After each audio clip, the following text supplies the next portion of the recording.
Cuando uno piensa en la modernidad, ¿qué se le viene a la cabeza? Seguramente la razón, la ciencia, los derechos humanos, ideas que suenan geniales. Pero, ¿y si esa historia tan brillante que nos contaron tiene una cara B? ¿Una cara oculta? Hoy vamos a desarmar una de las ideas que define nuestro mundo para encontrarle un origen bastante más violento y olvidado de lo que pensamos. A ver, la narrativa de siempre, la que está en todos lados, es más o menos esta. La modernidad es un invento europeo, pura y exclusivamente, que nació con la Ilustración, con esos grandes pensadores que luchaban por la libertad y contra la tiranía. Una historia, la verdad, muy bonita y optimista. Y acá es donde la cosa se pone interesante. Porque el filósofo Enrique Dussel nos propone darle una vuelta de tuerca a todo esto. Dice que detrás de esa fachada de luz y progreso se esconde algo mucho más oscuro, una especie de justificación para la violencia que, de hecho, ha moldeado el mundo por más de 500 años. Bueno, vamos a meternos de lleno en esta idea central de Dussel. Él sostiene que la modernidad tiene en realidad dos caras. Por un lado, es un concepto que busca liberar, pero al mismo tiempo es un mito irracional. Y fíjense bien en esta dualidad. Por un lado, tenemos el concepto, que a todos nos encanta, la razón, la libertad, el progreso. Pero por el otro, escondido, está el mito, esa herramienta que de forma irracional se usó para justificar el dominio sobre otros. Es esa lógica medio perversa de, para poder salvarte primero tengo que conquistarte. Entonces, para que quede súper claro, el mito funciona así. Mi cultura es la más avanzada, es superior. Por lo tanto, tengo el derecho y casi que el deber de imponérsela a los demás, a los bárbaros, cueste lo que cueste. Se disfraza de progreso, pero en el fondo es una excusa para la violencia. Ok, si Dussel dice que la modernidad no empezó con la Ilustración en el siglo XVIII, como siempre nos dijeron, entonces, ¿cuándo y dónde arrancó todo? Bueno, la respuesta que él da nos cambia por completo el mapa de la historia. Olvídense de la Revolución Francesa, nada que ver con la Reforma Protestante. La fecha clave, el momento cero, es 1492. Es en ese instante, según esta tesis, que Europa se piensa a sí misma por primera vez como el centro del mundo. El propio Dussel lo dice con todas las letras. Su argumento es que en 1492 Europa se define, pero ojo, no por sus logros internos, sino en oposición, en confrontación con un otro al que desde el primer momento dominó y violentó. Y acá viene una de las ideas más potentes de todo este planteo. Dussel sostiene que la palabra descubrimiento es en realidad una trampa, que lo que pasó en América no fue que se descubrió algo nuevo, fue otra cosa. A ver, ¿qué es esto del encubrimiento? Pensémoslo así. En lugar de llegar y ver y reconocer a las civilizaciones que ya estaban acá, con su propia historia y su propia riqueza, Europa lo que hizo fue proyectar su propia imagen sobre ellas. No las vio como algo diferente y valioso, sino como una versión inferior de sí misma. Básicamente, les tapó, les cubrió su propia identidad. Claro, todo esto de sentirse superiores y de cubrir al otro no se quedó en los libros de filosofía, ¿no? Tuvo consecuencias devastadoras, terribles y muy, muy reales. Esa justificación del progreso se convirtió en una licencia para matar. Y ojo con esto porque es fundamental. La violencia que se desató en América no fue algo improvisado, no fue un caos sin más. Dussel señala que el método ya venía recontraprobado. Se había perfeccionado por siglos durante la Reconquista en la península ibérica. Era un sistema de sometimiento que ya funcionaba y que simplemente se exportó a una escala gigantesca. Hablamos de una brutalidad sistemática. No eran, actos aislados de crueldad. Era toda una estrategia deliberada. Primero, eliminar a los líderes locales. Después, aterrorizar a la gente con torturas, borrar su cultura y su fe a la fuerza. Y, por supuesto, quitarle sus tierras. Todo esto, irónicamente, en nombre de la civilización. Dussel usa esta metáfora que es potentísima para describir cómo la sed de oro y de riquezas se transformó en una especie de nueva religión.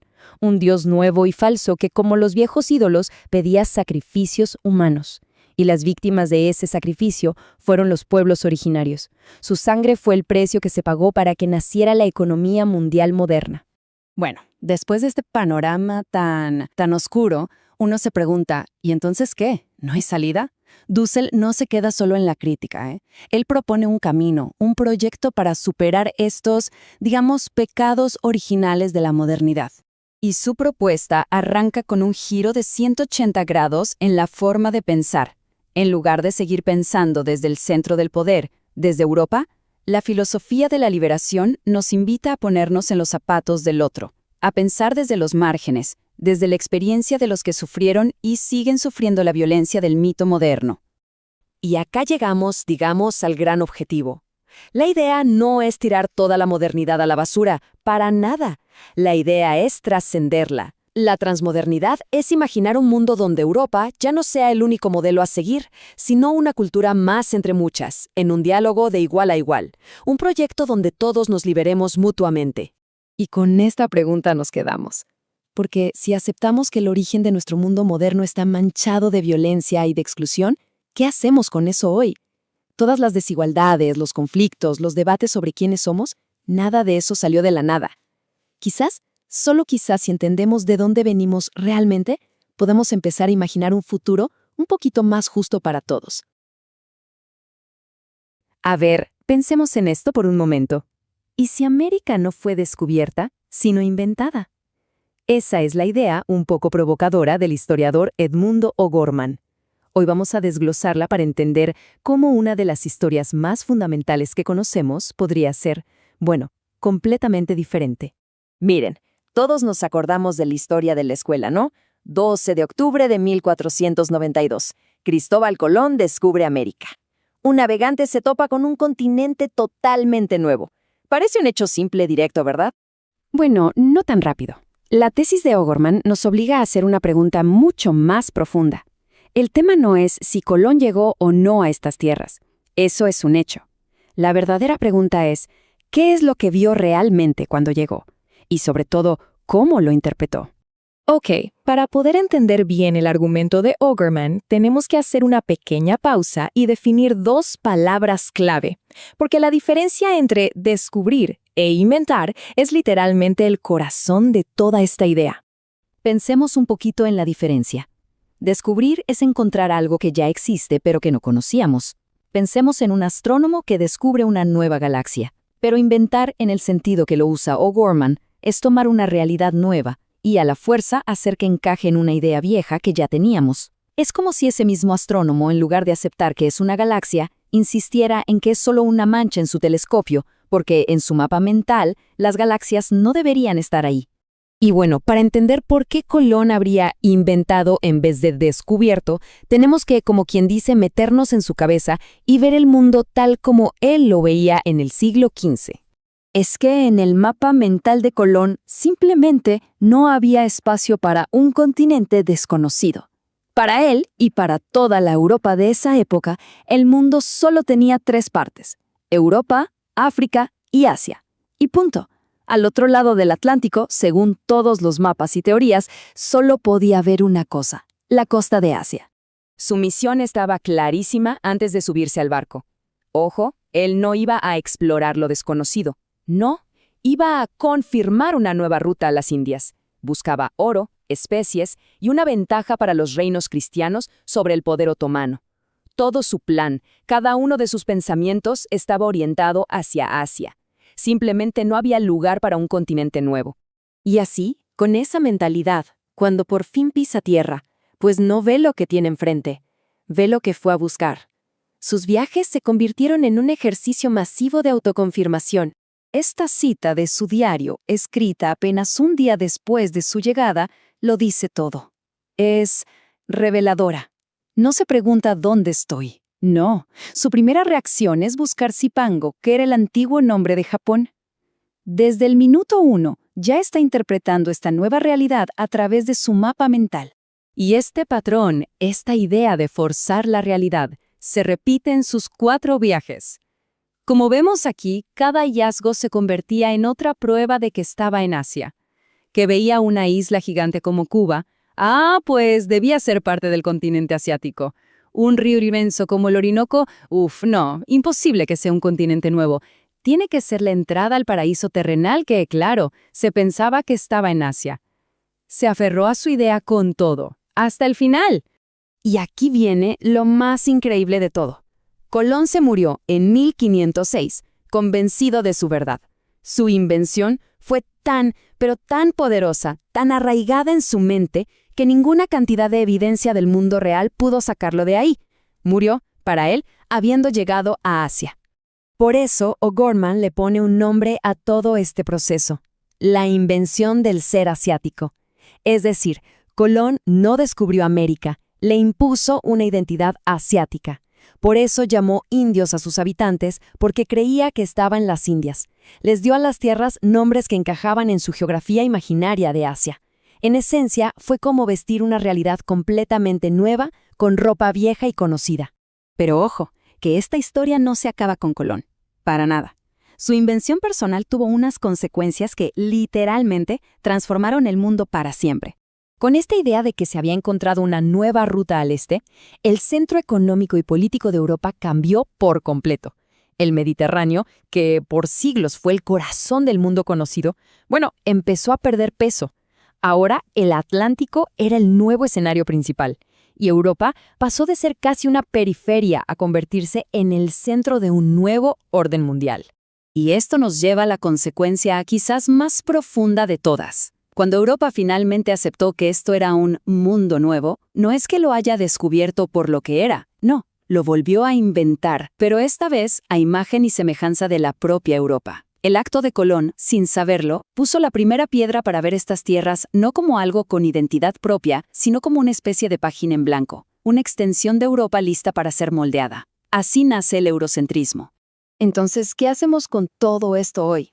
Pues, significa que tenemos que repensar una de las historias más importantes que nos han contado. La idea central es esta.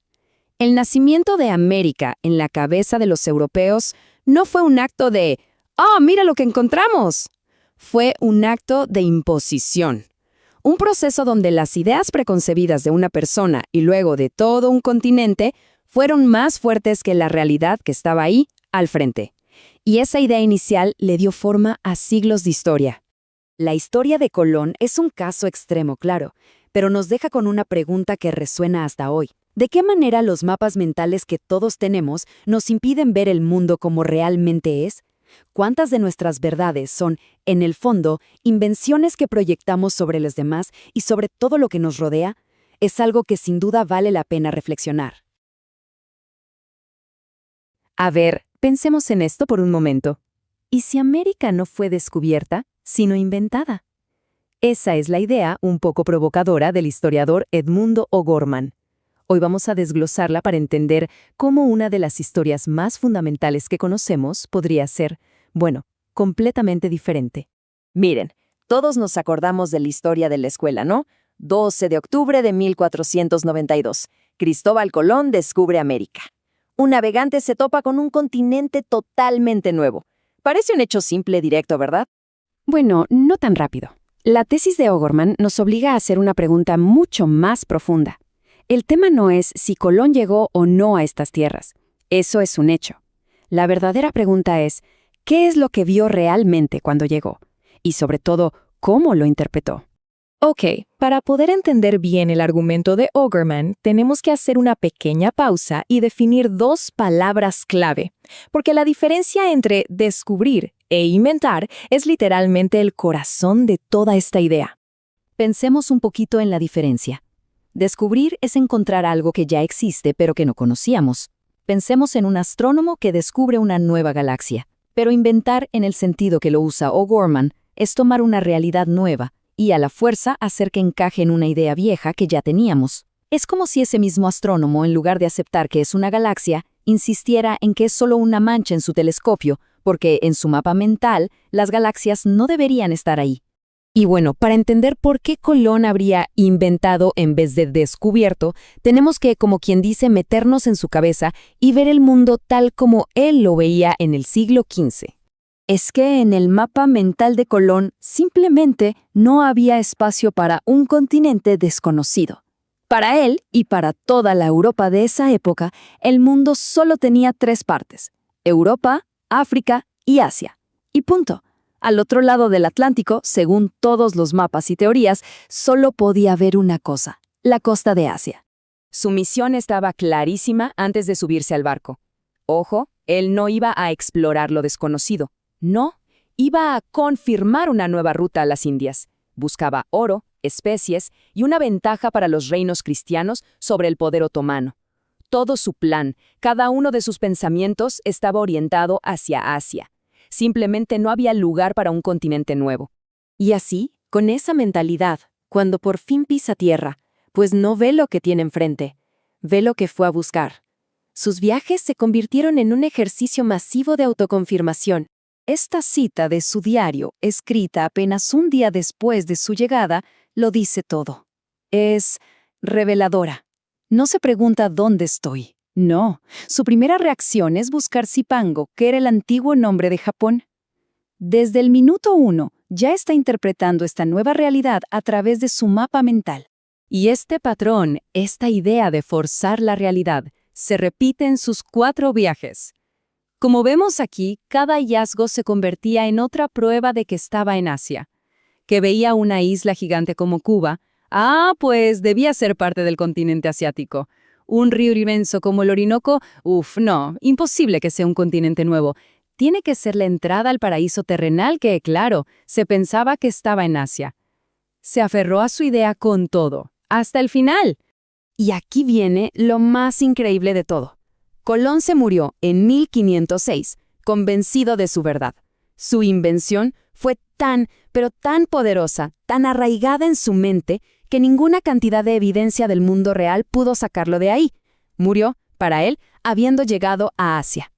Por eso, O'Gorman le pone un nombre a todo este proceso: la invención del ser asiático. Es decir, Colón no descubrió América, le impuso una identidad asiática. Por eso llamó indios a sus habitantes, porque creía que estaban en las Indias.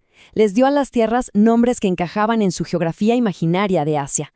En esencia, fue como vestir una realidad completamente nueva, con ropa vieja y conocida. Pero ojo, que esta historia no se acaba con Colón. Para nada.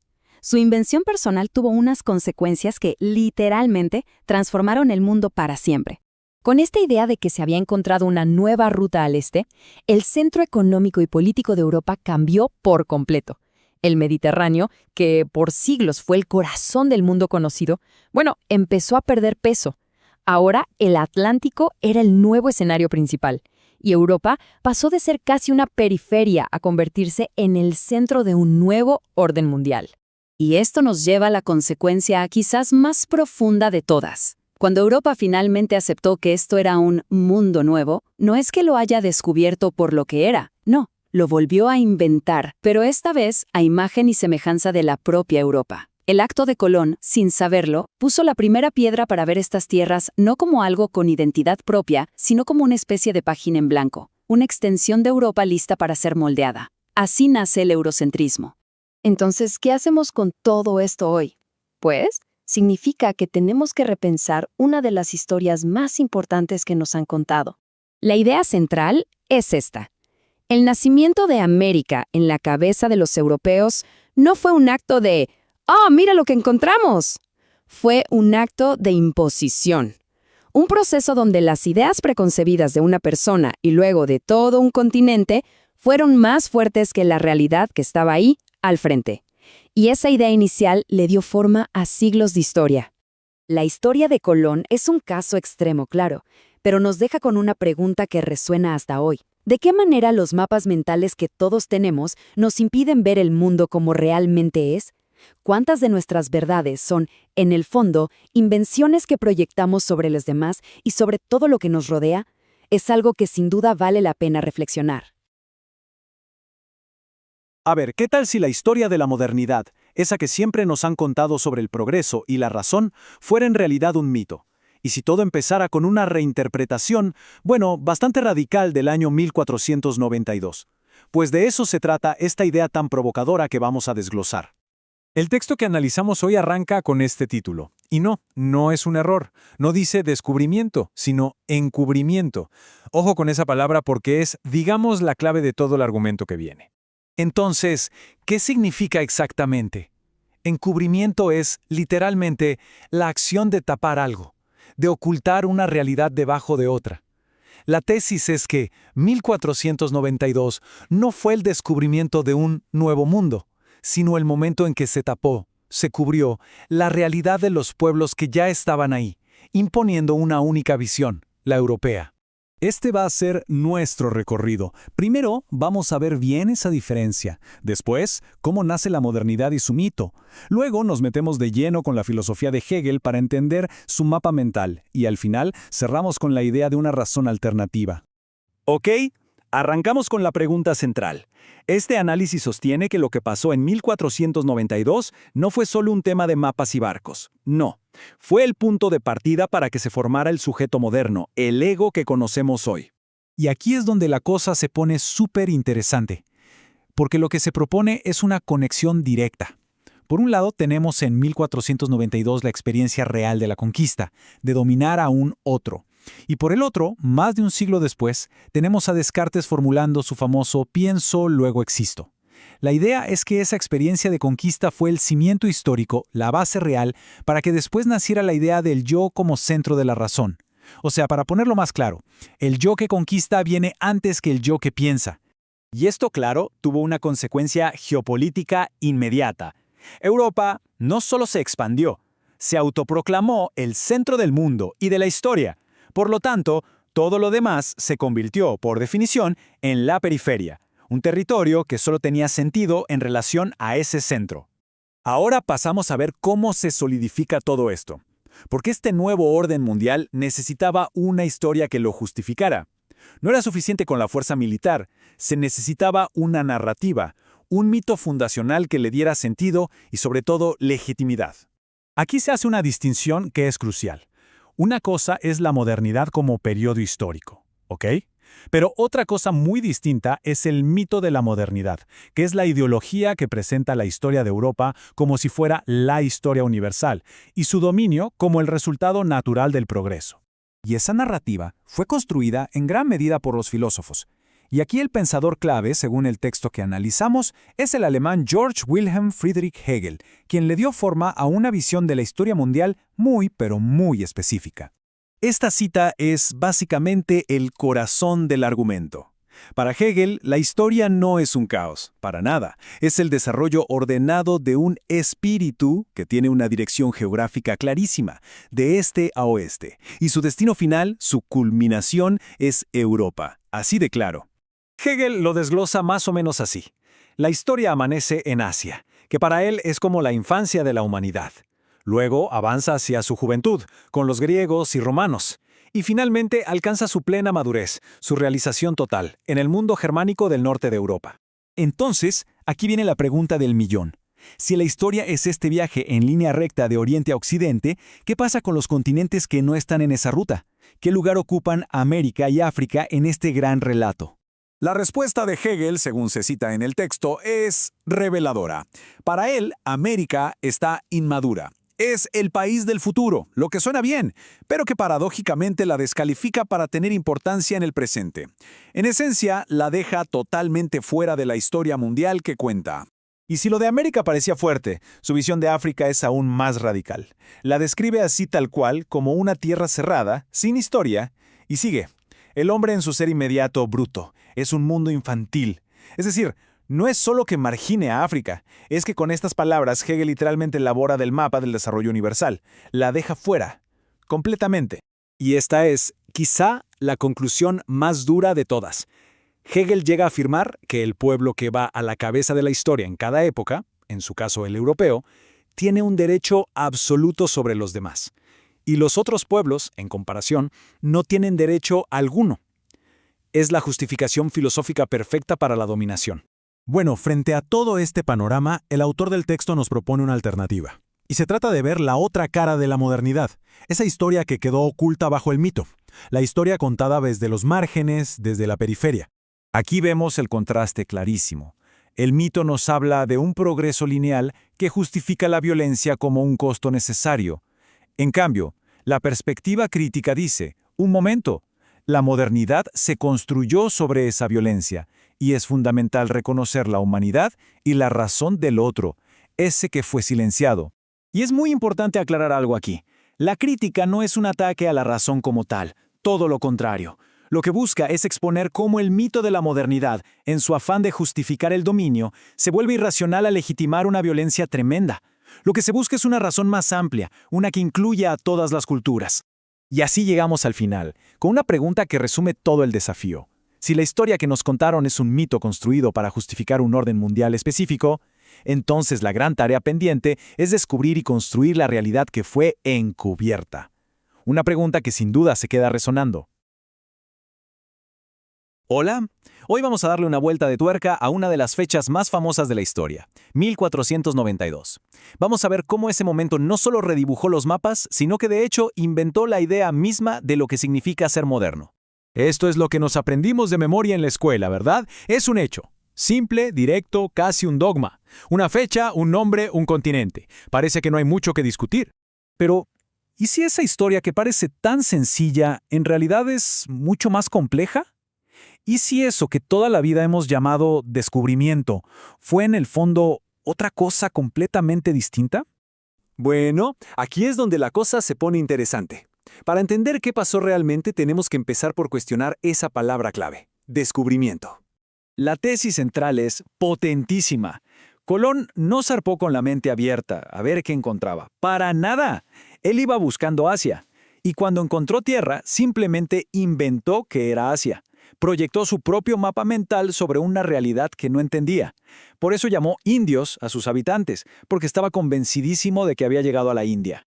Y aquí está el meollo del asunto, la diferencia clave. Una cosa es inventar, o sea, forzar la realidad para que encaje en lo que ya creemos. Y otra muy distinta es descubrir, que es cuando la realidad te da una especie de bofetada y te obliga a cambiar todo tu esquema mental.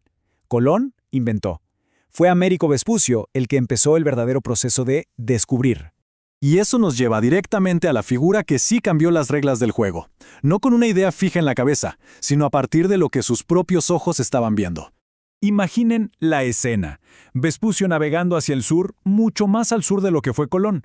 Y a medida que avanza por la costa de lo que hoy es Brasil, se da cuenta de que nada cuadra. Ni las estrellas, ni las plantas, ni la geografía, nada. La realidad se estaba negando a encajar en el mapa viejo. Y ojo que esto no fue algo instantáneo, fue un proceso. Miren, en 1501 Vespucio tiene la experiencia. Un año después, en 1502, se atreve a ponerle nombre, a llamarlo Mundo Nuevo.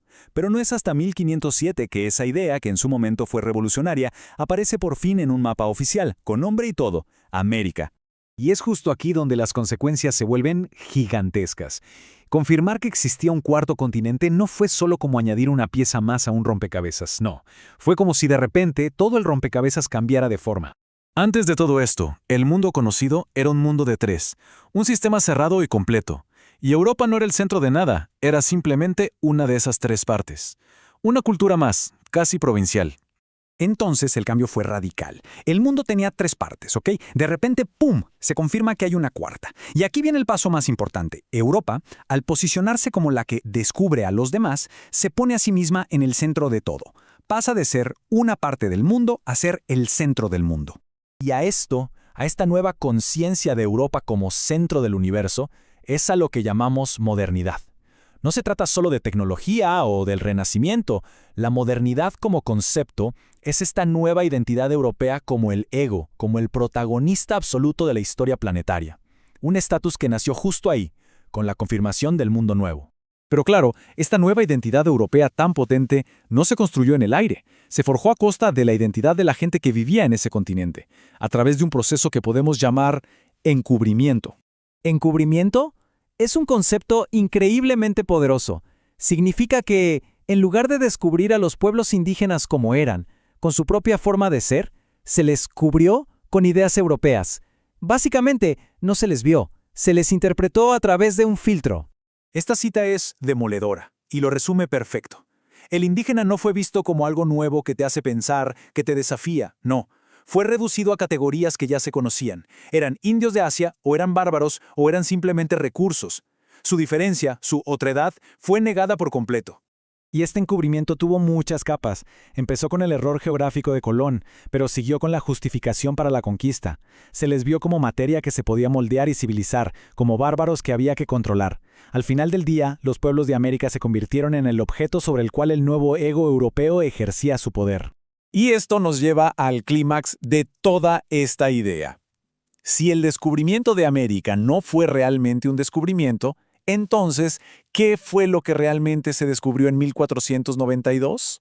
La respuesta es tan sorprendente como reveladora. El evento más importante de todo este proceso no fue encontrar un continente. El verdadero descubrimiento, o mejor dicho, la gran invención, fue la del yo moderno europeo. Al definir a los pueblos de América como un otro que se podía conquistar, Europa se definió a sí misma, por contraste, como el yo conquistador, el centro, el sujeto de la historia. Y ese es el legado final. Una cultura particular, la europea, se elevó a sí misma al estatus de lo universal. Su forma de pensar, su religión, su ciencia, se convirtieron en la vara con la que se iba a medir al resto de la humanidad a partir de entonces.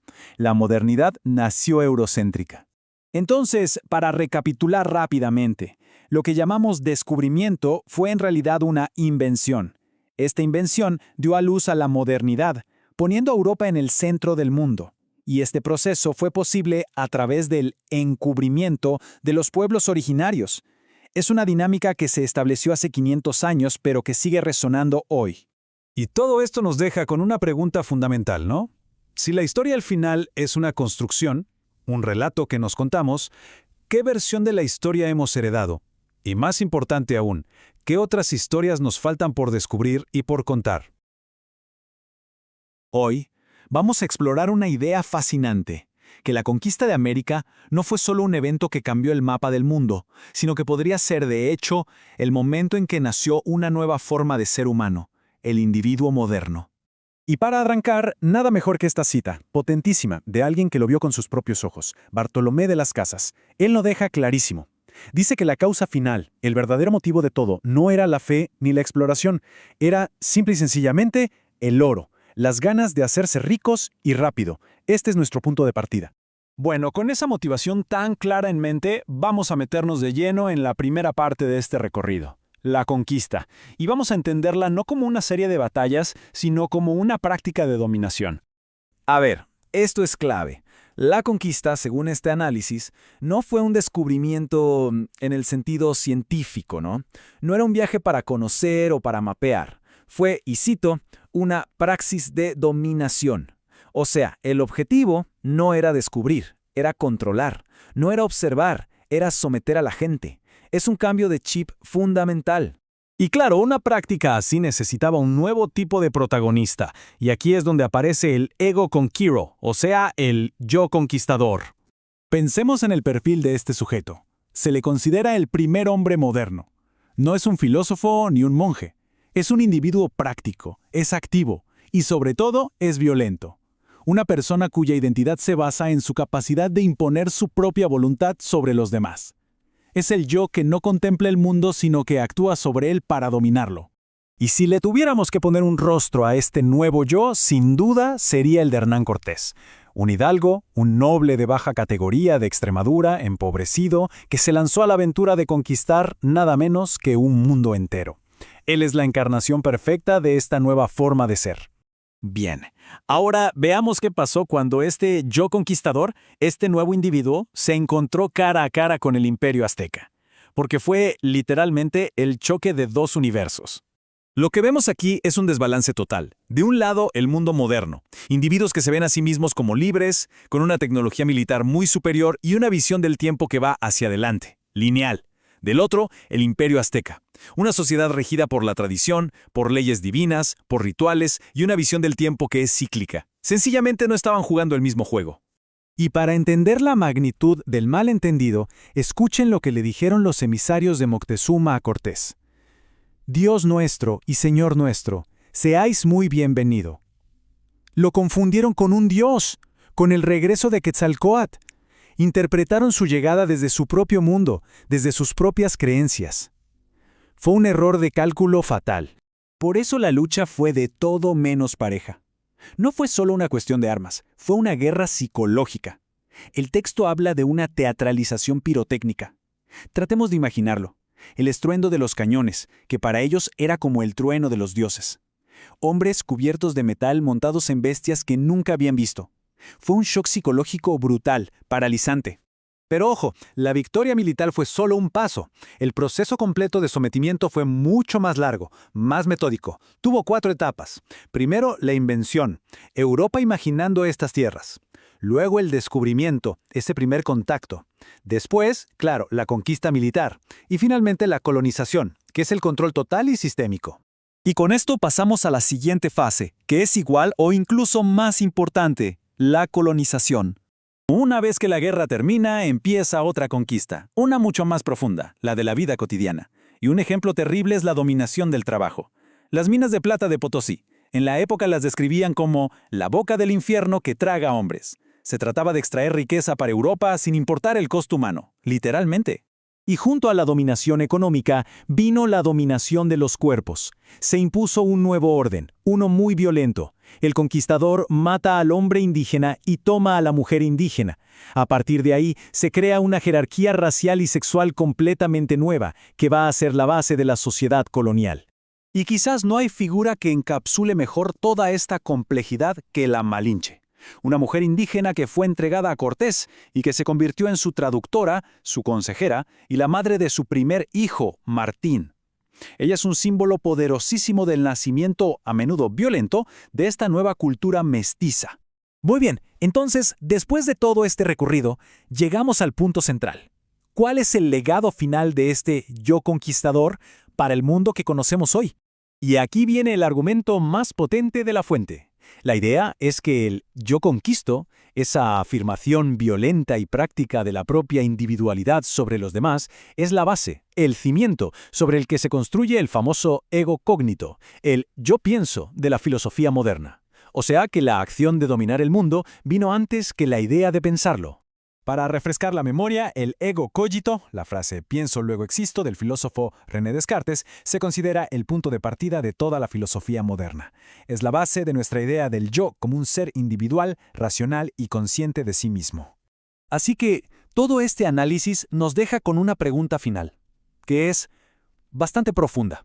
¿Será que el yo conquistador, ese yo violento y práctico, es en realidad el origen oculto de nuestro pensamiento racional moderno?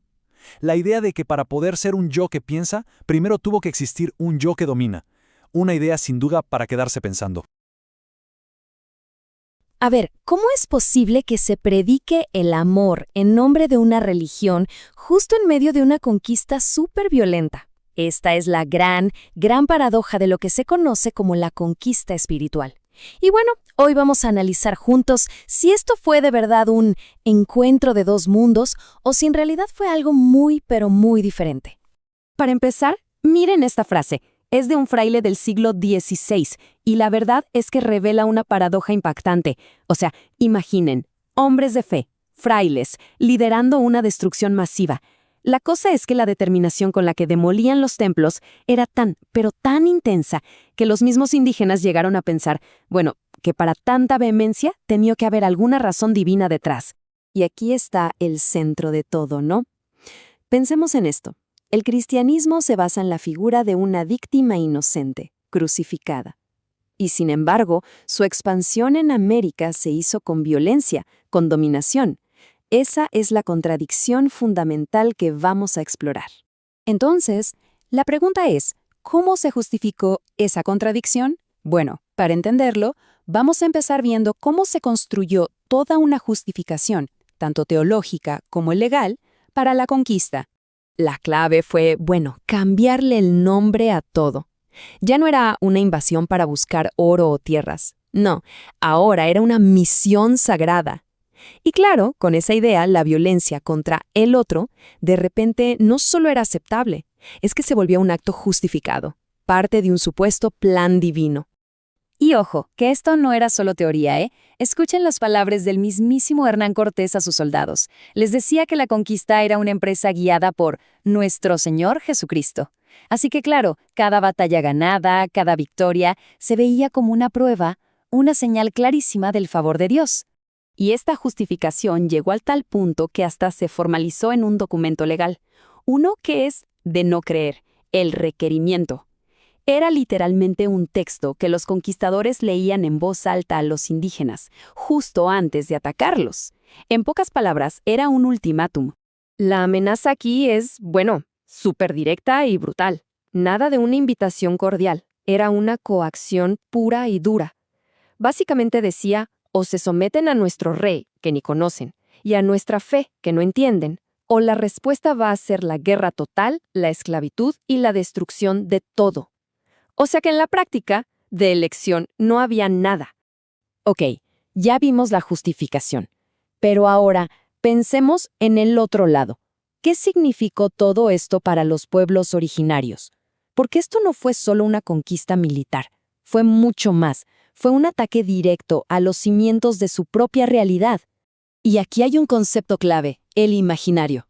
Esto no se refiere solo a las creencias o a la religión, ¿eh? Hablamos de toda la estructura con la que una cultura entiende el mundo. La conquista espiritual no quería solo convertir a una persona aquí y otra allá. No. El objetivo era desmantelar por completo el universo indígena, sus dioses, sus mitos, la forma en que entendían el cosmos. Era, en esencia, un proyecto para borrar una cultura. Y esto nos muestra el abismo que había entre las dos visiones del mundo. Por un lado, para los europeos, todo lo indígena era demoníaco, pagano, y había que erradicarlo. Por el otro, para los indígenas, que los derrotaran en la tierra significaba algo mucho más profundo, que sus propios dioses habían sido vencidos en el cielo. Imaginen eso. Era el colapso total de su universo, de su realidad. Y esta guerra espiritual no fue algo abstracto, algo que solo estaba en las ideas. Para nada. Se vio y se sintió de forma muy física. La demolición sistemática de templos, la quema de ídolos, eran actos pensados para hacer un espectáculo, una demostración de poder. El mensaje era claro. Nuestro Dios es más fuerte y los suyos no pueden hacer nada. Todo esto nos lleva a cuestionar las palabras que usamos para describir la historia. Entonces, la pregunta es, ¿podemos llamarlo de verdad un encuentro? Vamos a analizar un poco esa palabra. A ver, el término encuentro de dos mundos se puso muy de moda, sobre todo por ahí de 1992, para hablar de lo que pasó a partir de esa fecha. La palabra encuentro suena bien, ¿no? Sugiere algo mutuo, un diálogo, como dos culturas que se conocen. Pero el análisis que estamos siguiendo aquí dice que esa palabra encuentro es en realidad un eufemismo, una forma suave de decir algo terrible. La palabra que de verdad describiría lo que pasó, según esta visión, es choque. Un choque violento, desigual y, al final, devastador para las culturas originarias. ¿Y por qué choque y no encuentro? Pues es bastante simple en realidad. No puede haber un encuentro de verdad si una de las partes llega pensando que la otra es inferior, que es demoníaca. La relación partió de una base de desprecio, de una desigualdad de poder tan grande que un diálogo de igual a igual era simplemente imposible. Y ojo, no es que los indígenas se quedaran callados o no tuvieran sus propios argumentos. Todo lo contrario. Miren la lógica de Atahualpa, por ejemplo. Él le dice al padre Valverde, a ver, tú dices que tu Dios es el creador, pero el nuestro, Pachacamac, también lo es. O dices que tu Cristo murió, pero nuestro sol y nuestra luna nunca mueren. Y remata, porque debería pagarle tributo a un rey que ni siquiera conozco. O sea, esto nos muestra un pensamiento súper racional, nada que ver con la imagen de bárbaros que se quería pintar. Bueno, entonces, ¿qué fue lo que nació de todo este choque tan violento? Vamos a entrar a la parte final para explorar el legado que es increíblemente complejo que dejó este enfrentamiento. Lo que salió de todo esto no fue una mezcla bonita y armoniosa, ni una alianza entre culturas. No, fue algo totalmente nuevo, una cultura híbrida. Mestiza, sí, pero una que nació directamente de la dominación. Y esa es la base de lo que hoy es la cultura latinoamericana, una cultura forjada en un origen traumático. Y esta frase lo resume todo de una forma brutalmente honesta. Esta nueva cultura lleva en su ADN, en su memoria, los elementos de su nacimiento, la mujer indígena como la víctima, el hombre europeo como el dominador y la cultura nativa como aquello que fue sometido, pero que a pesar de todo persiste. Al final, Queda claro que las palabras que usamos importan, y mucho. Usar el término encuentro puede terminar ocultando la verdadera historia, que fue una de dominación. Es como poner un velo para presentar una versión más suavecita de un proceso que en el fondo fue súper violento y desigual. Y todo esto nos deja con una pregunta flotando en el aire, para que nos quedemos pensando. Si la historia casi siempre la escriben los que ganan, y en este caso ellos hablaron de encuentro y de una misión divina, entonces, ¿cómo le hacemos para recuperar la otra historia? ¿Cómo podemos desenterrar y entender de verdad la perspectiva de los vencidos? Hola, hoy vamos a meternos de lleno con una idea muy potente y, la verdad, bastante controversial, que ha estado moldeando nuestro mundo por más de 500 años. Hablamos del mito de la modernidad. Y para arrancar, ¿qué tal si nos hacemos una pregunta que va a ser como nuestra brújula en todo este análisis? A ver, el progreso, esa palabra que tanto nos gusta, ¿es siempre algo bueno o será que a veces se usa, para justificar cosas terribles? Ok, esta es la ruta que vamos a seguir. Primero vamos a definir qué es exactamente este mito. Después nos vamos al siglo XVI para ver 3 posturas clave, la de Ginés de Sepúlveda, la de Jerónimo de Mendieta y, por supuesto, la crítica demoledora de Bartolomé de las Casas. Y para cerrar, vamos a conectar todo esto con nuestro presente, para ver por qué un debate tan antiguo sigue importando, y mucho. Muy bien, entremos en materia. ¿Qué es entonces esto del mito de la modernidad? En pocas palabras, es una historia, una narrativa que le pone una cara amable a la dominación. Pensemos en esto. Una cultura se ve a sí misma como superior, y entonces siente que tiene no solo el derecho, sino el deber moral de civilizar a otras. Y si para eso hay que usar la fuerza, pues se usa. Es básicamente un disfraz. La conquista se disfraza de progreso. Y ojo, que esto no es teoría. No, esto es algo que se dijo con todas sus letras. Miren esta cita de Ginés de Sepúlveda, un filósofo español del siglo XVI. Él lo dice clarito, sin filtros, que por su naturaleza, los pueblos indígenas son siervos y que por eso deben aceptar el imperio de los que son más perfectos. Así, tal cual. Entonces, aquí está la clave de todo. El truco del mito es que convierte el dolor, el sufrimiento de la gente colonizada en una especie de costo necesario, como si fuera el precio que hay que pagar para recibir el regalo de la civilización. La violencia de repente se vuelve una lección, una herramienta para enseñar. Ahora sí, vamos a meternos de cabeza en el pensamiento de uno de los principales arquitectos de esta idea, Ginés de Sepúlveda. ¿Cómo armó todo su argumento? A ver, es clave entender algo aquí. No estamos hablando de simples opiniones o prejuicios de la época. Para nada. Eran argumentos súper elaborados, se presentaban en los debates filosóficos y teológicos más importantes de Europa.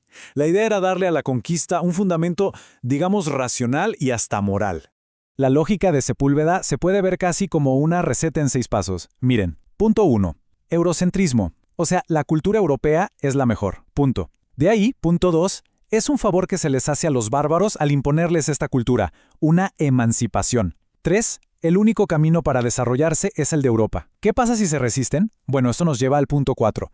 La violencia se justifica, es una guerra justa. Y atención con los últimos 2, porque aquí se voltea toda la tortilla. 5. El conquistador es inocente. De hecho, sus actos son admirables. Y 6. La víctima es la culpable. Culpable por resistirse a su propio progreso. Es increíble. Pero claro, la historia nunca es tan simple. No todos en Europa pensaban como Sepúlveda. Había otra corriente. Una visión muy distinta, aunque como veremos, también con sus propios problemas. Estoy hablando del proyecto utópico de los franciscanos, con gente como Jerónimo de Mendieta a la cabeza.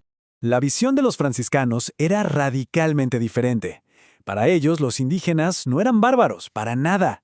Los veían como almas simples, puras, como si fueran los primeros cristianos, sin la corrupción de Europa.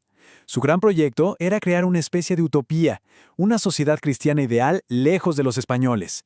Incluso estaban dispuestos a mantener sus idiomas y costumbres, con una condición claro, que aceptaran el cristianismo.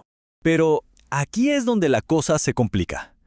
Porque aunque la idea sonaba bien, en el fondo era un proyecto súper paternalista. Sí, la llamaban República de Indios, pero ¿quién mandaba de verdad? El emperador español y los propios franciscanos. Eran como los padres que deciden todo por los hijos. La autonomía era en realidad una fachada. Y como era de esperar, esta utopía no tenía muchas chances de sobrevivir. En cuanto los intereses económicos de los colonos españoles pesaron más, todo se vino abajo. El sueño de una comunidad cristiana ideal se chocó de frente con la realidad de la explotación económica. Adiós utopía, hola repartimiento y trabajo forzado.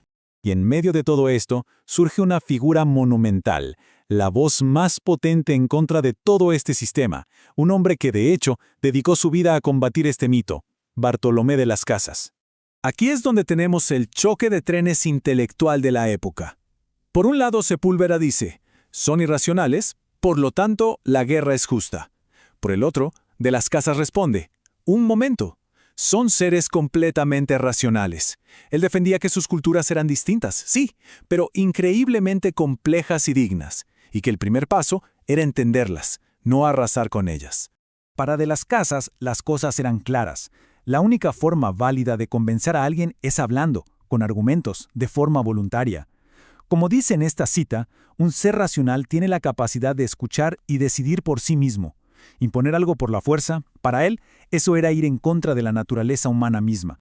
Y de las Casas no usaba lenguaje diplomático para nada. Escuchen cómo describe la conquista. Él no habla de misión civilizadora. Habla de muertes y carnicerías, saqueos, desolación. Va directo al hueso. Le quita todo el maquillaje modernizador y muestra la violencia cruda y real. Con esto, de las Casas va directo a la yugular del argumento de Sepúlveda. Niega por completo esa idea de una culpable inmadurez de los indígenas. Básicamente dice, no, la culpa de la violencia no la tienen las víctimas por defenderse, la tienen los agresores por atacar. Y aquí viene lo más potente de su crítica, el momento en que le da la vuelta a todo. ¿Quiénes son los verdaderos bárbaros? Según de las Casas, no son los pueblos indígenas, son los europeos. Los héroes civilizadores. Imaginen lo radical que era decir eso en ese momento. Es una inversión total de la narrativa. Bueno, ya vimos las tres posturas, pero la gran pregunta es, ¿y todo esto qué? ¿Por qué nos debería importar hoy un debate del siglo XVI? Vamos a ver su legado, que es enorme. Pensemos en el famoso debate de Valladolid en 1550.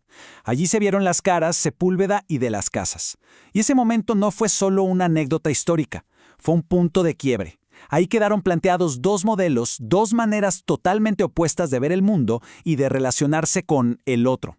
Un debate que, de muchas formas, nunca se ha cerrado. Porque esta lógica, la del mito de la modernidad, no se quedó en el siglo XVI. Para nada. Siguió viva. Se fue adaptando. Fue el mismo argumento que impulsó el colonialismo europeo en África y Asia en los siglos XIX y XX.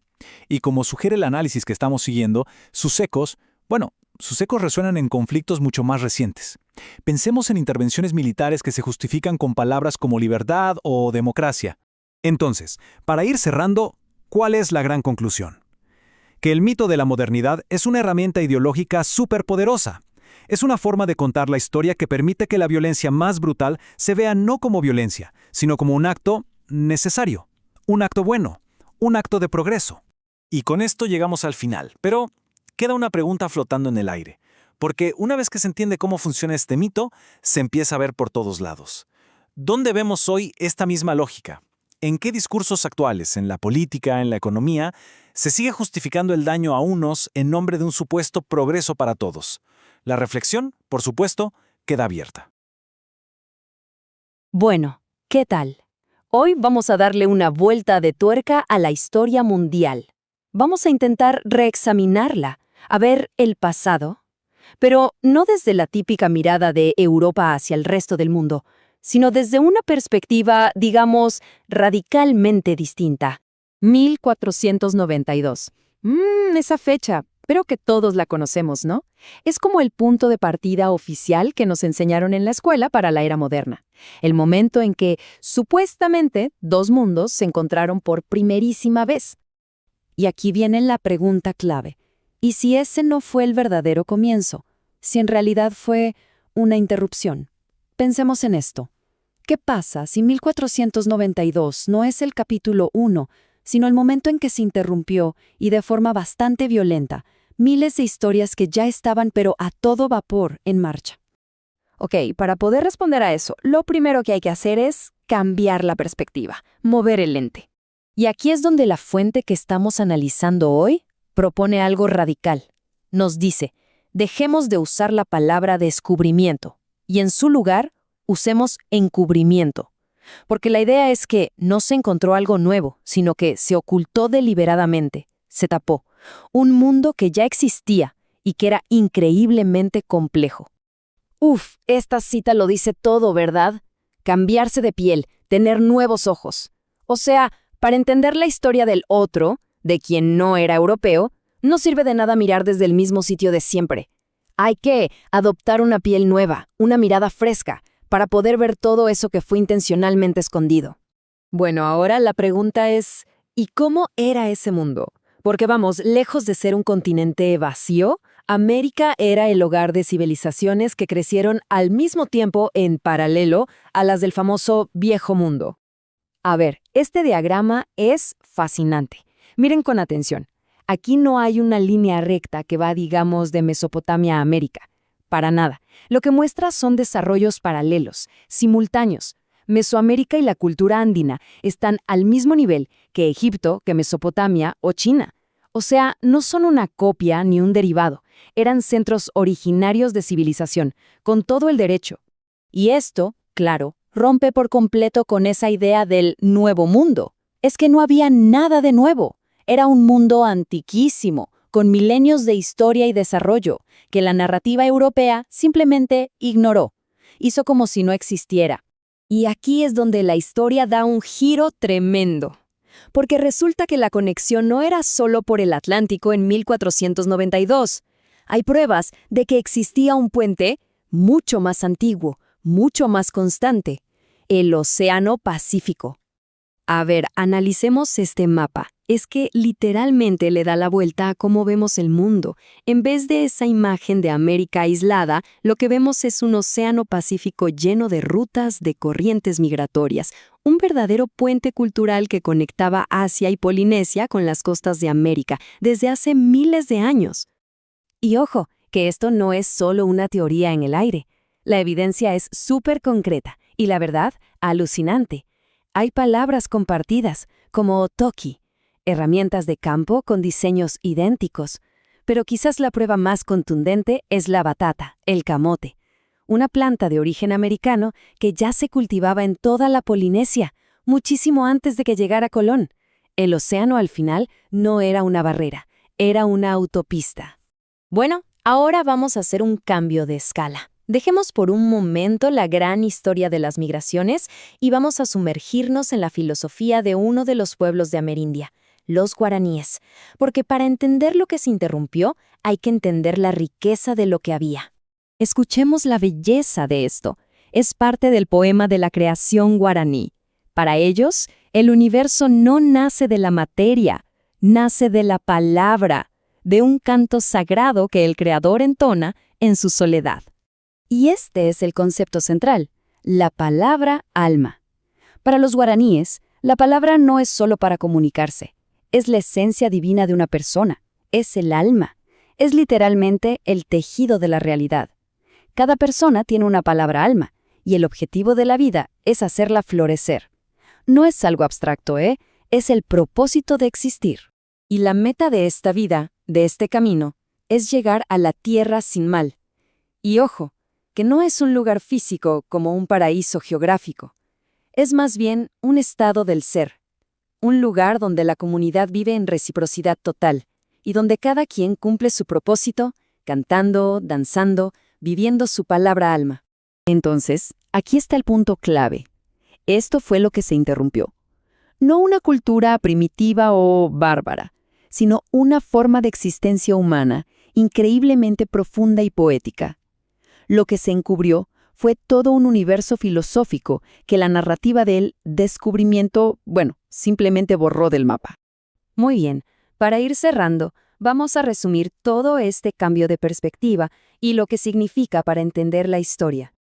Y esta tabla lo muestra perfecto. Es el choque de dos visiones. Por un lado, la visión atlántica. La historia arranca en 1492, Europa es el centro de todo y América es un mundo nuevo. Por el otro lado, la visión pacífica. La historia es un continuo. El Pacífico es un puente de conexión, no una barrera. Y Amerindia es un mundo tan antiguo como cualquier otro. Por eso volvemos a este mapa. Porque ya no es solo un mapa de migraciones, es un mapa para un modelo de historia totalmente nuevo. Uno que no tiene un centro único, sino muchos. Un modelo que valora más las conexiones que las conquistas. Y con esto cerramos, con esta reflexión final. Porque si todo nuestro mapa del pasado se puede redibujar así, la pregunta es inevitable. ¿Qué otros mundos, qué otras historias están ahí, esperando simplemente a que nos atrevamos a verlas con nuevos ojos? Cambiar la perspectiva sobre 1492 no solo reescribe el pasado de un continente, nos obliga a pensar en todos los encubrimientos que se esconden en nuestra forma de ver el mundo. La historia que nos contaron casi siempre es la misma, ¿no? Moctezuma, el emperador, asustado, creyendo que Hernán Cortés era un dios que regresaba. Pero, ¿y si esa versión, la más famosa, estuviera equivocada? Hoy vamos a darle la vuelta a esa narrativa, a desmontarla pieza por pieza para descubrir qué fue lo que realmente pasó. Y aquí está la pregunta del millón, la que lo cambia todo. Por siglos, la historia oficial ha sido que Moctezuma prácticamente se rindió porque estaba convencido de que Cortés era una deidad. Pero, si lo pensamos bien, ¿no suena un poco conveniente? ¿Y si detrás de esa imagen de un líder supersticioso, en realidad se escondía una mente estratégica y racional? Bueno, para entenderlo, tenemos que cambiar por completo el chip. Esto no fue, de entrada, una simple invasión militar. Fue algo mucho más profundo. Como lo describe esta fuente, fue un descubrimiento del otro. O sea, el momento en que se quita el velo. Hay que imaginar la escena. Dos mundos que ni se imaginaban que existían, de repente están cara a cara. El primer reto no fue pelear, fue intentar descifrar quién eres y qué eres. Y para meternos en la cabeza de Moctezuma, primero hay que entender que él no tomaba decisiones a solas. Para nada. Detrás de él había toda una estructura de pensamiento, los cimientos intelectuales de su sociedad. Había que conocer a sus asesores. En el corazón del pensamiento mexica estaban los tlamatinime. La traducción literal es el que sabe algo. Pero ojo, no hay que confundirlos con hechiceros o místicos. Nada que ver. Ellos eran los filósofos del imperio, los pensadores dedicados a una sola cosa, entender la naturaleza de la realidad. Y esta cita, que viene de textos originales en náhuatl, lo resume perfecto. Hay que fijarse en las palabras clave: sabiduría transmitida y verdad. Esto es súper importante porque nos dice que no andaban improvisando. Su conocimiento se basaba en la tradición y en la observación. Era un sistema de pensamiento riguroso. Así que su papel era inmenso. Eran como los bibliotecarios, los maestros de la élite y los que interpretaban los textos sagrados. Pero su función más crucial era la de ser consejeros de los gobernantes, como Moctezuma. Y aquí está el punto central. El imperio no seguía por impulsos, sino por un pensamiento racional y muy estructurado, un pensamiento que estaba a punto de enfrentarse a su mayor prueba. ¡Listo! Ya conocemos a los pensadores. Ahora veamos qué ideas tenían en la cabeza. Para entender de verdad a Moctezuma, hay que meterse en su universo, en su cosmovisión. Y aquí nos topamos con la primera gran diferencia. Mientras los españoles llegaban con la idea de un solo Dios, el principio supremo para los mexicas era Ometeotl, una dualidad divina. Piénsalo así, era masculino y femenino a la vez, creador y destructor, orden y caos, todo en uno. La idea de que el universo nacía de ese equilibrio de opuestos era la base de toda su realidad. Su idea del tiempo tampoco era una línea recta hacia el futuro, sino un ciclo de creación y destrucción. Ellos creían que 4 mundos, 4 soles, ya habían existido y todos habían sido aniquilados. Ellos vivían en el 5.º sol y sabían, con total certeza, que el suyo también tendría un final. A ver, tratemos de imaginar lo que es vivir con esa idea, que tu mundo es frágil, es temporal. Sus propias fuentes describen la existencia como trágica, porque sabían que su era estaba destinada a colapsar. Esta sensación de fragilidad cósmica es fundamental para entender lo que Moctezuma hizo después. Ahora, con todo este contexto, volvemos a Moctezuma. Y vamos a ver que sus decisiones no fueron producto de la superstición, sino el resultado de un proceso lógico, un descarte de posibilidades dentro de su compleja visión del mundo. Esta era la pregunta que lo paralizaba todo. Para Moctezuma y sus filósofos, la llegada de esos extraños no era en un principio un problema militar, era un acertijo cósmico, algo que estaba completamente fuera de sus esquemas y que exigía una interpretación, no una batalla. Las crónicas cuentan que Moctezuma reunió a su consejo, guerreros, astrólogos y, por supuesto, sus filósofos, y pusieron todas las opciones sobre la mesa. A ver, opción 1. ¿Son simples humanos? Parecía poco probable por su tecnología, su apariencia. Opción 2. Es el regreso del dios Quetzalcóatl, algo que una profecía mencionaba. Era una posibilidad muy fuerte. O opción 3. Son otros dioses, o un tipo de ser totalmente nuevo. Cada hipótesis tenía que tomarse en serio y analizarse. Y esto redefine por completo su famoso discurso de bienvenida. Lo que siempre se ha leído como una rendición, ahora se ve muy diferente. No es sumisión. Es un saludo formal, casi un experimento. Es una forma de plantear una hipótesis. Es como decir, a ver, si acaso eres el dios que regresa, esta es tu casa. Ahora, demuéstralo. Entonces, aquí está el punto clave. Su reacción inicial fue una estrategia calculada. Los regalos de oro no eran un tributo, eran más bien un cebo para ver cómo reaccionaban estos seres. El discurso era una forma de recopilar datos. Moctezuma no estaba actuando por miedo, sino casi como un científico frente a lo desconocido. Pero el tiempo para la filosofía se estaba acabando. Un solo evento estaba a punto de resolver el enigma, no con lógica, sino con una fuerza brutal.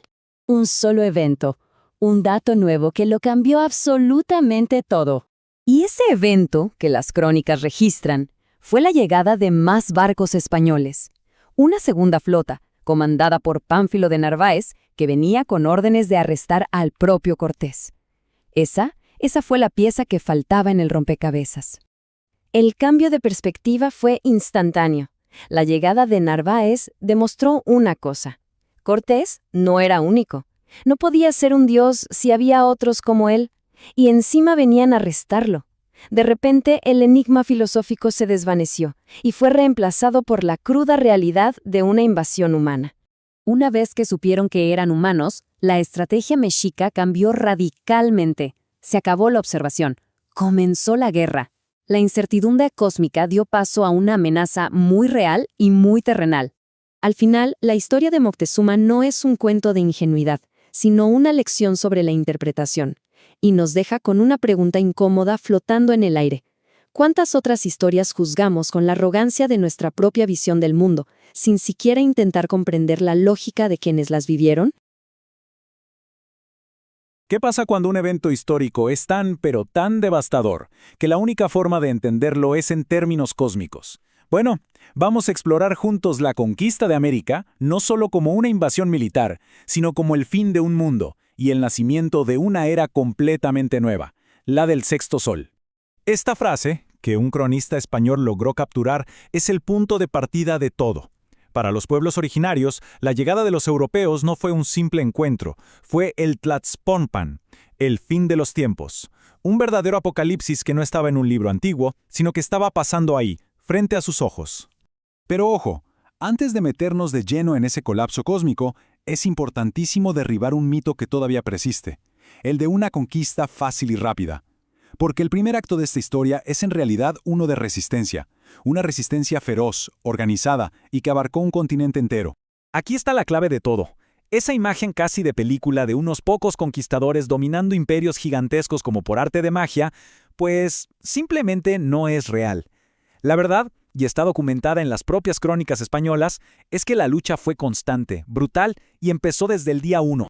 Y esta lucha no fue un caso aislado, Para nada, se extendió por todo el continente, desde el Caribe con líderes como Canabo y Hatuey, pasando por los Andes con Rumiñahui y Túpac Amaru, y hasta el sur con el legendario Lautaro del pueblo mapuche. Un continente entero se levantó. Esto no fue una rendición, fue una guerra que duró siglos. Ahora, a pesar de todo ese heroísmo, la resistencia física no logró detener la catástrofe. Y es justo aquí donde la historia da un giro hacia lo metafísico. ¿Cómo procesaron los pueblos de América un evento de esta magnitud? La respuesta es increíble. Lo vieron como el fin de su propia era cósmica. Pensemos en los aztecas, por ejemplo.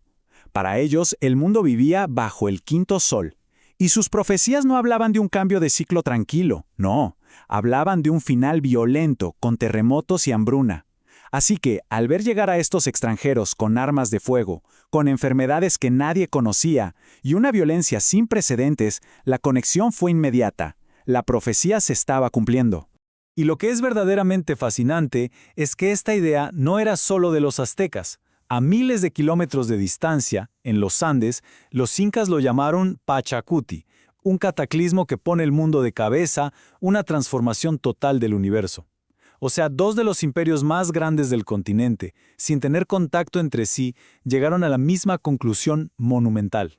Pero la idea iba todavía más allá. Los mayas lo vieron como el cierre de un ciclo de paz. En las selvas de Sudamérica, los guaraníes sintieron la llegada de lo que ellos llamaban el mal absoluto. Era como una conciencia continental compartida, la sensación de que algo fundamental en el orden del universo se había roto para siempre. Todo esto nos lleva a uno de los episodios más reveladores y, la verdad, más trágicos de todo este proceso. Un intento de diálogo. Un último esfuerzo por tender un puente entre dos mundos que estaban a punto de chocar de forma definitiva. La escena es sobrecogedora. Hay que tratar de imaginarla. En medio de las ruinas de su civilización, los intelectuales sobrevivientes del imperio, los Tlamatínime, son convocados para debatir sobre la naturaleza de Dios con los que acaban de vencerlos. La desigualdad de poder es total y absoluta. El saludo con el que empiezan es de una humildad y un respeto que impresionan.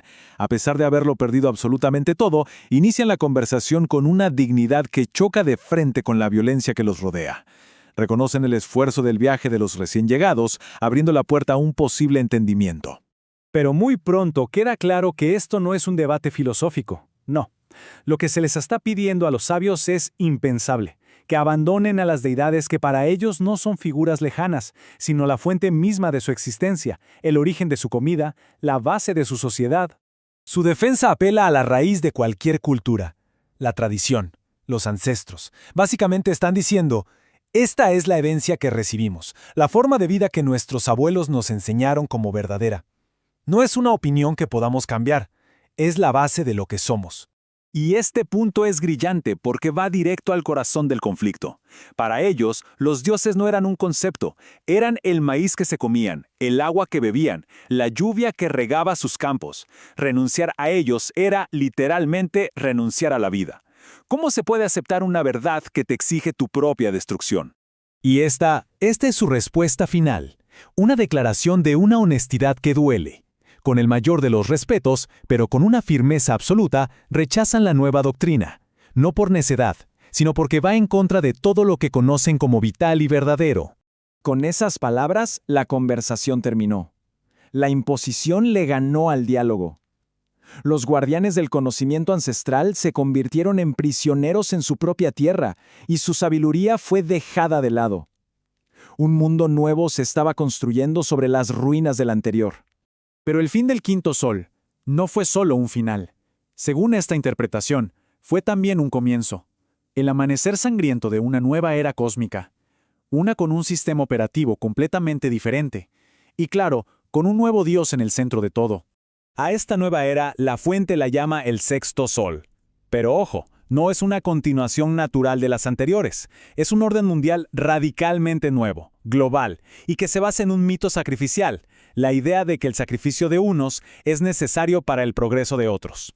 Este testimonio del cronista indígena Guamán Poma de Ayala lo dice todo. Describe una obsesión que lo consume absolutamente todo. La preocupación ya no son los ciclos de la siembra o la lluvia, no. La nueva fuerza que mueve el mundo es una sola: acumular oro y plata. Y aquí está la tesis central de este análisis. En el cielo de este sexto sol amanece un nuevo Dios. No es Huitzilopochtli, no es Inti. Es una deidad abstracta, sin rostro, pero con un poder absoluto sobre la vida humana, el capital. Y es una fuerza que, por supuesto, exige sus propios sacrificios. Esta metáfora tan potente de Marx, aunque es de otro tiempo y lugar, la usa la fuente para describir la naturaleza de este nuevo Dios. Una fuerza que no crea vida, sino que se alimenta de la vida y el trabajo de otros para poder crecer. Un Dios vampiro que necesita la sangre del trabajo vivo para existir. Y aquí es donde todas las piezas del rompecabezas encajan. Desde esta perspectiva, la brutalidad de la conquista no fue un simple episodio de codicia. No, fue el ritual de fundación de este nuevo orden mundial. El saqueo de América se convierte así en la acumulación originaria que da a luz al sexto sol, a la era capitalista. Todo esto nos deja con una pregunta final, una que resuena con muchísima fuerza hoy en día.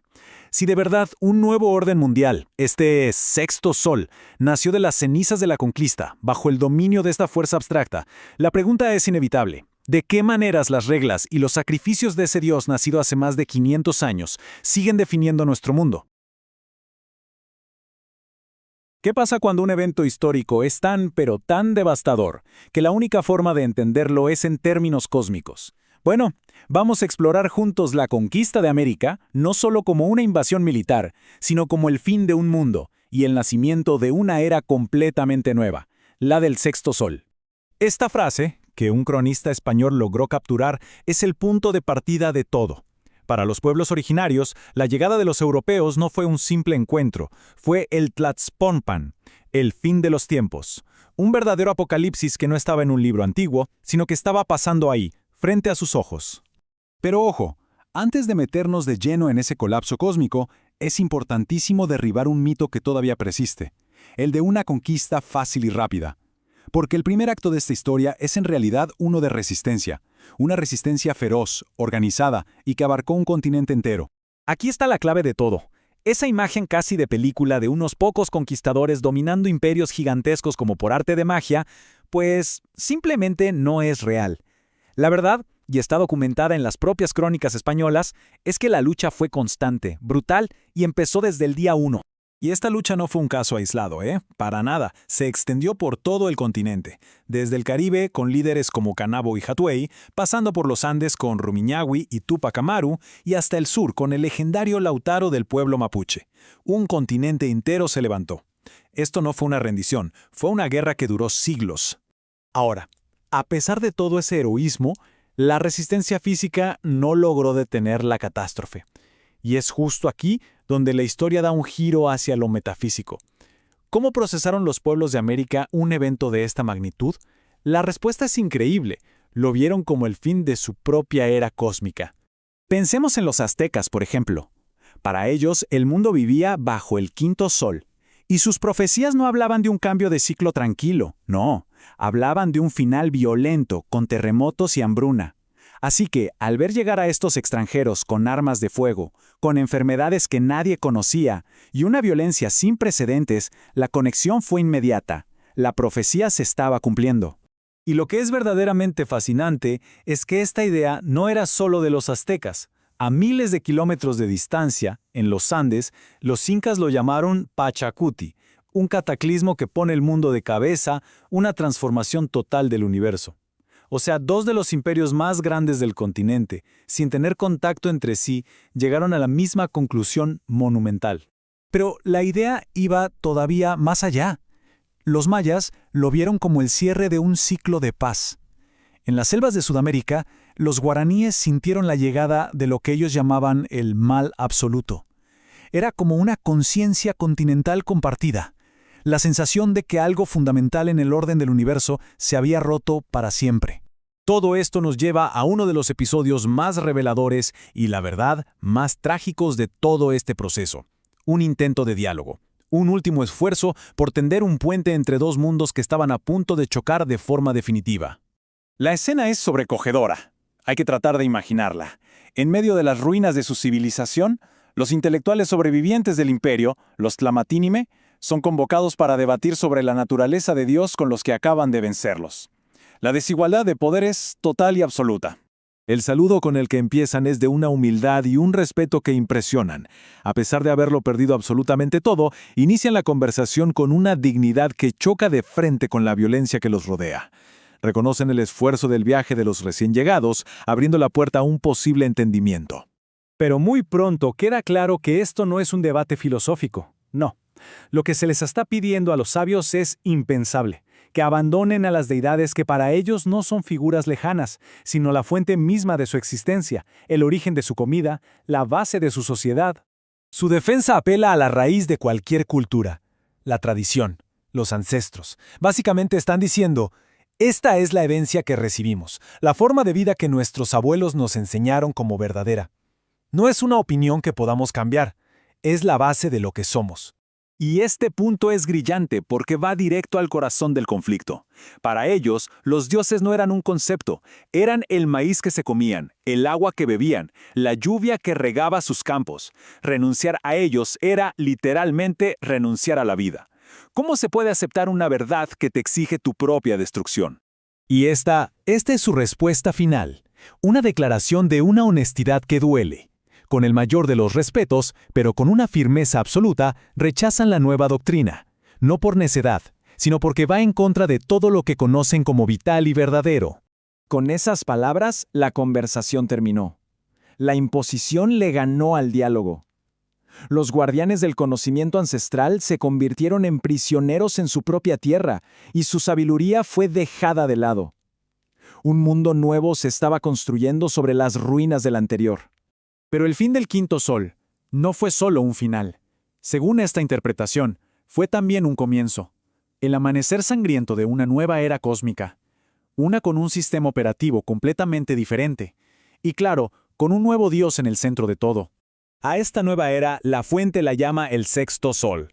Pero ojo, no es una continuación natural de las anteriores. Es un orden mundial radicalmente nuevo, global, y que se basa en un mito sacrificial, la idea de que el sacrificio de unos es necesario para el progreso de otros. Este testimonio del cronista indígena Guamán Poma de Ayala lo dice todo. Describe una obsesión que lo consume absolutamente todo. La preocupación ya no son los ciclos de la siembra o la lluvia, no. La nueva fuerza que mueve el mundo es una sola: acumular oro y plata. Y aquí está la tesis central de este análisis. En el cielo de este sexto sol amanece un nuevo Dios. No es Huitzilopochtli, no es Inti. Es una deidad abstracta, sin rostro, pero con un poder absoluto sobre la vida humana, el capital. Y es una fuerza que, por supuesto, exige sus propios sacrificios. Esta metáfora tan potente de Marx, aunque es de otro tiempo y lugar, la usa la fuente para describir la naturaleza de este nuevo Dios. Una fuerza que no crea vida, sino que se alimenta de la vida y el trabajo de otros para poder crecer. Un Dios vampiro que necesita la sangre del trabajo vivo para existir. Y aquí es donde todas las piezas del rompecabezas encajan. Desde esta perspectiva, la brutalidad de la conquista no fue un simple episodio de codicia. No, fue el ritual de fundación de este nuevo orden mundial. El saqueo de América se convierte así en la acumulación originaria que da a luz al sexto sol, a la era capitalista. Todo esto nos deja con una pregunta final, una que resuena con muchísima fuerza hoy en día. Si de verdad un nuevo orden mundial, este sexto sol, nació de las cenizas de la conquista, bajo el dominio de esta fuerza abstracta, la pregunta es inevitable. ¿De qué maneras las reglas y los sacrificios de ese Dios nacido hace más de 500 años siguen definiendo nuestro mundo? Hola, ¿qué tal? Hoy vamos a meternos de lleno con un concepto que, la verdad, casi siempre damos por sentado: la modernidad. Pero ojo, no vamos a quedarnos con la versión de siempre, la que todos conocemos. No, vamos a explorar su otra cara, esa parte oculta, la historia de sus víctimas, para tratar de entender una visión de futuro que es, bueno, totalmente distinta. Muy bien, vamos directo al grano. Cuando pensamos en la modernidad, ¿qué se nos viene a la cabeza? Seguramente ideas como progreso, ciencia, libertad, ¿cierto? Y sí, en gran parte es eso. Pero, ¿y si esa fuera solo la mitad de la historia? Aquí es donde el análisis de hoy nos pone de frente con un contraste brutal. Por un lado está la gran promesa, la razón, la emancipación, el progreso. Y por el otro, su realidad oculta, la violencia, la exclusión, la dominación. Se argumenta que esta segunda cara es de hecho la que hizo posible la primera, y esa es la tensión central que vamos a examinar. Entonces, el punto de partida es este: que la historia oficial de la modernidad es, en buena medida, un mito. Un relato que, claro, celebra a los vencedores, pero que ignora de forma sistemática el costo altísimo que tuvo su victoria. Para poder entender esta historia oculta, el texto nos da un concepto clave: la otra cara. Este término, que por cierto viene del náhuatl Teixtli, se refiere a todos aquellos que fueron encubiertos, silenciados, sacrificados en nombre del avance moderno. Son, en esencia, el rostro olvidado de la historia. Y esta historia de la otra cara no empieza en cualquier lugar, para nada. Comienza con el primer y, quizás, el más fundamental acto de violencia de la era moderna, la conquista de América. Pensemos en el protagonista principal de la historia latinoamericana, el indígena. Fue la primera víctima de este nuevo orden mundial. A partir de 1492, su existencia, su cultura, su vida, todo fue sistemáticamente desmantelado o, en el mejor de los casos, simplemente ignorado. Y miren, las cifras son para quedarse helado. El texto que analizamos lo llama, sin rodeos, el primer holocausto moderno. Pensemos un segundo en esto, ¿sí? A finales del siglo XVI, por cada europeo, había 100 indígenas que habían logrado sobrevivir. La escala de esta catástrofe es, de verdad, algo que apenas podemos imaginar. Las palabras de testigos de la época, como Bartolomé de las Casas, nos pintan un cuadro crudísimo de la brutalidad de la conquista. Esta cita nos muestra una violencia que no fue un accidente ni un efecto secundario. No, fue el método mismo de la dominación. Pero el sufrimiento indígena no fue el único pilar sobre el que se construyó esta nueva era. La modernidad necesitaba más combustible humano, por decirlo de alguna manera. Y eso nos lleva directamente a su segundo acto fundacional de violencia. Detengámonos en este número un momento. 5 millones. Y esta ni siquiera es la cifra total de personas esclavizadas, ¿eh? Es el número estimado de quienes murieron solo en el viaje. Un testimonio silencioso de la crueldad absoluta del sistema. El texto lo llama el segundo holocausto de la modernidad. Y uno se pregunta, ¿por qué pasó todo esto? Pues la razón era económica. La esclavitud no era solo crueldad por crueldad, era un negocio inmensamente rentable. Fue el motor que acumuló el capital inicial en Europa. El oro y la plata de América, sumados al trabajo esclavo, financiaron de forma directa el desarrollo del capitalismo europeo.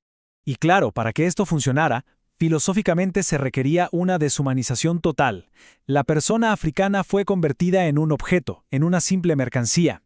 Este acto de transformar a un ser humano en una cosa es, según este análisis, uno de los pilares ideológicos de la modernidad. A ver, avancemos un poco en el tiempo. Llegan las independencias del siglo XIX, pero esta estructura de opresión no desapareció, para nada. Simplemente se transformó. La otra cara de la modernidad siguió ahí, pero ahora con nuevos rostros. Primero, aparece el mestizo. Se le describe como el hijo de la mujer indígena violentada y del conquistador español. Un ser que no es ni indígena ni europeo, y que vive atrapado en una contradicción cultural y existencial muy profunda. Un nuevo sujeto oprimido por el sistema. Y a lo largo de los siglos, esta dinámica de exclusión no hizo más que evolucionar. Primero fue el campesino, al que le quitaron sus tierras comunales.